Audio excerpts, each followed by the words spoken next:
resituer un peu plus le territoire Saumur-Val-de-Loire. Donc, la communauté d'agglomération est située tout à l'est du département du Maine-et-Loire, dans la région Pays de la Loire. C'est un territoire qui est caractérisé par une filière végétale très développée, assez peu développée sur les aspects de l'élevage. Le PAT, il a commencé les prémices en 2018. Il y a 6 axes stratégiques qui ont été déterminés par les élus. Il y a un axe orienté vraiment sur les filières, un axe sur le rayonnement et l'identité du territoire, un axe plutôt sur les modes de distribution et l'approvisionnement, enfin comment les consommateurs peuvent trouver des produits locaux à proximité.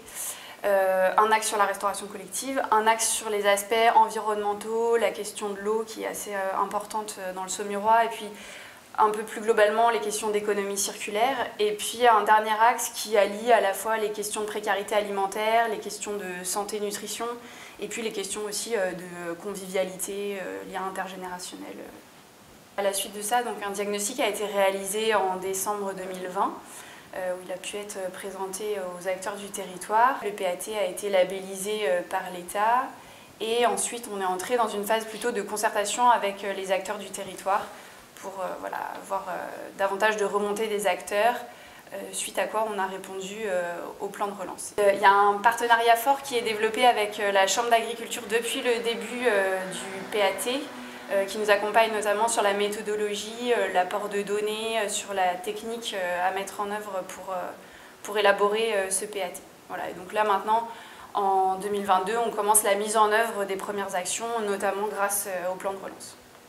Et ce qu'on peut dire peut-être, c'est que depuis le départ, il y a eu au sein d'un comité technique un partenariat fort avec un ensemble d'acteurs qui se connaissaient déjà bien, Chambre des métiers et de l'artisanat, Chambre de commerce et d'industrie, le parc naturel régional, puisqu'on est sur un territoire de parc, le Gab-Anjou et la Chambre d'agriculture. Et donc avec un apport technique et une complémentarité qui était intéressant sur ce projet. On a proposé à la communauté d'agglomération, parce qu'on avait de l'antériorité sur les projets alimentaires territoriaux. Moi, j'intervenais déjà aussi sur un autre territoire et je venais beaucoup au RNPAT aussi m'inspirer des autres démarches.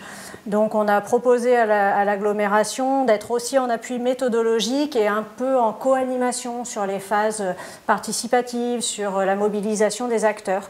Donc, on a à la fois les contributions vraiment techniques et le rôle de la Chambre en tant qu'acteur public, mais aussi vraiment un rôle de méthodo, de regard un peu plus de recul sur le PAT pour déployer la démarche et animer la démarche sur le territoire.